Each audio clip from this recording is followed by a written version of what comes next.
बच्चों, आज हम लोग पढ़ेंगे वेग क्या होता है और औसत वेग क्या होता है। वेग, इसको बोलते हैं वेलोसिटी। वेग क्या होता है, देखिए। वेग की परिभाषा किसी वस्तु द्वारा एकांक समय में तय किए गए विस्थापन को वेग कहते हैं। किसी वस्तु द्वारा एकांक समय में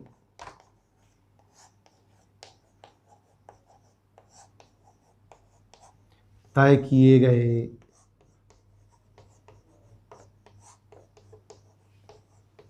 विस्थापन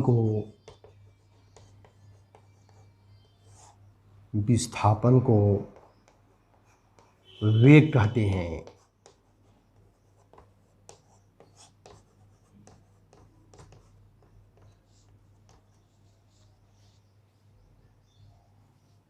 वेग बराबर विस्थापन बटे समयांतराल, या समय भी कह सकते हैं, समयांतराल। वेग को लिखते हैं v से। v इज इक्वल टू विस्थापन को लिखते हैं डेल्टा x अपान समयांतराल डेल्टा t, या इसको लिख सकते हैं x2 माइनस x1 अपान t2 माइनस t1। ये x1 क्या है? प्रारंभिक पॉइंट है, बिंदु है। ये अंतिम बिंदु है। दोनों बिंदुओं के बीच का न्यूनतम लंबाई या दूरी कहलाती है विस्थापन, और उनके बीच के समय के अंतर को बोलते हैं समयांतराल। इसका मात्रक देखिए, वेग का मात्रक, तो विस्थापन का मात्रक यानी विस्थापन भी मीटर में नापते हैं, तो हो जाएगा मीटर प्रति समयांतराल सेकेंड। वेग का मात्रक मीटर प्रति सेकेंड होता है। जो मात्रक चाल का होता है वही मात्रक वेग का होता है, लेकिन अंतर क्या है? वेग एक सदिश राशि है। यही अंतर है कि वेग एक सदिश राशि है और चाल कौन सी राशि है? अदिश राशि है। जब गाड़ी कोई चलती है तो कहते हैं गाड़ी की चाल 40 किलोमीटर प्रति घंटा है, लेकिन बंदूक से जब गोली निकलती है तो कहते हैं बंदूक की गोली का वेग 200 मीटर प्रति सेकंड है। क्योंकि बंदूक से जब गोली निकलती है तो टेढ़ा मेढ़ा नहीं चलती है, बिल्कुल लक्ष्य पे जाके लगती है। लेकिन गाड़ी का स्टीयरिंग होता है, हैंडल होता है, हर क्षण क्या होता है? उसका डायरेक्शन बदलता रहता है। तो गाड़ी की स्पीड होती है, बंदूक की गोली की क्या होती है? वेलोसिटी होती है। ये दोनों में अंतर होता है। ये रहा आपका वेग। अब देखते हैं औसत वेग क्या होता है। वेग, औसत वेग, एवरेज वेलोसिटी। एवरेज वेलोसिटी क्या होती है?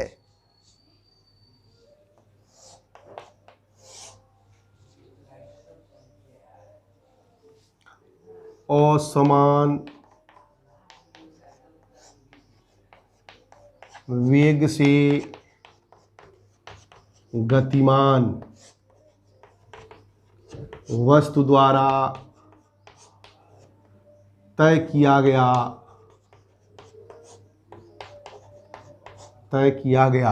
विस्थापन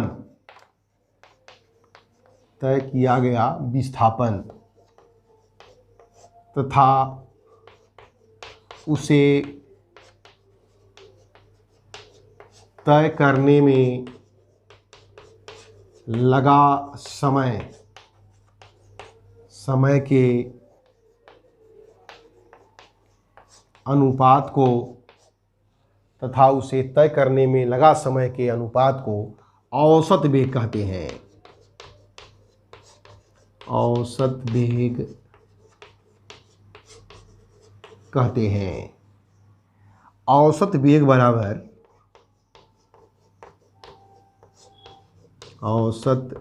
बराबर कुल विस्थापन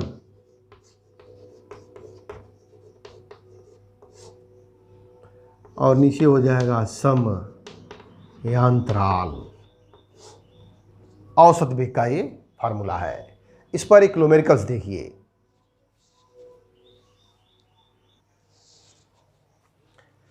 इस पर एक न्यूमेरिकल देखिए।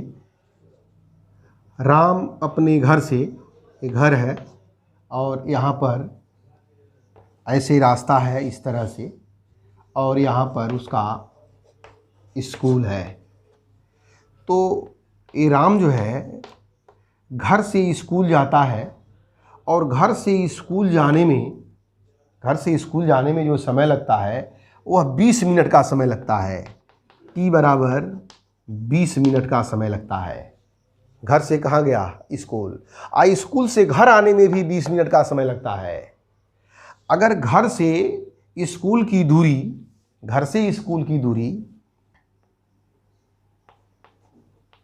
400 मीटर हो, घर से स्कूल की दूरी जो है, दूरी हम कह रहे हैं 400 मीटर हो, ये दूरी है। तो बताइए राम का औसत चाल क्या है और औसत वेग क्या है? तो देखिए औसत चाल बराबर होता है, औसत चाल बराबर चली गई कुल दूरी बटे लगा कुल समय। तो चली गई दूरी 400 मीटर गया और 400 मीटर लौट करके आया, तो 400 अब प्लस 400 और टाइम कितना लगा? जाने में 20 मिनट, आने में 20 मिनट, तो 20 मिनट अब प्लस 20 मिनट, और मिनट को बदल देंगे किसमें? सेकंड में। 1 मिनट में 60 सेकंड। तो ऊपर हो जाएगा कितना? 800 और नीचे हो जाएगा 40 गुणे 60। ये हो जाएगा कितना? 0 0 0 0। ये हो जाएगा 2 दूनी 4 और ये हो जाएगा कितना? या काट दो 4 दूनी 8, यानी हो जाएगा 1/3 मीटर प्रति सेकेंड। यानी उसकी औसत चाल आएगी 1/3 मीटर प्रति सेकेंड। लेकिन औसत वेग पूछा जाए, औसत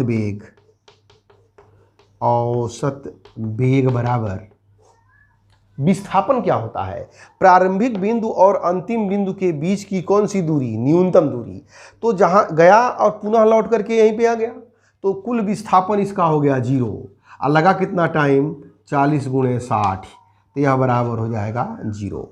औसत वेग क्या होगा? 0 होगा और औसत चाल होगा 1/3 मीटर प्रति सेकेंड होगा। अब देखते हैं चाल और वेग में अंतर क्या होता है। चाल और वेग में अंतर। चाल और वेग में अंतर। इधर लिख दे रहे हैं चाल, इधर लिख दे रहे हैं वेग। चाल और वेग में अंतर। पहला देखिए, यह एक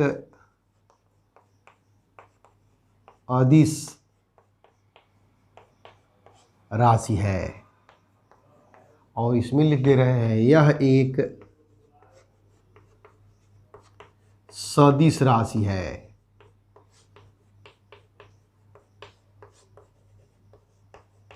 सदिश राशि है। दूसरा अंतर देखिए नंबर 2, एकांक समय में तय किए गए दूरी को चाल कहते हैं।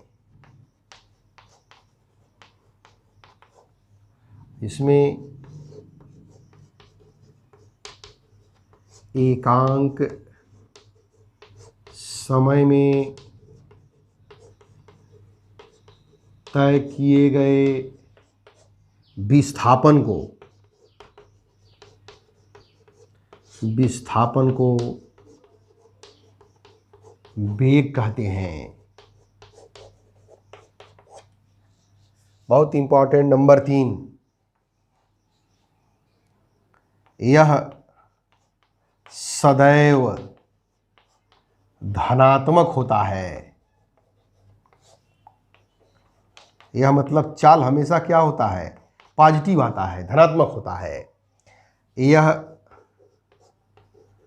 धनात्मक, ऋणात्मक तथा शून्य भी हो सकता है। यह धनात्मक भी हो सकता है, ऋणात्मक भी हो सकता है, शून्य भी हो सकता है। अगर कोई ऐसे सर्किल है और इसका रेडियस अगर मान लेते हैं हम, रेडियस इसका 7 है, इसका रेडियस 7 है, 7 सेंटीमीटर या मीटर जो भी हो, 7 है।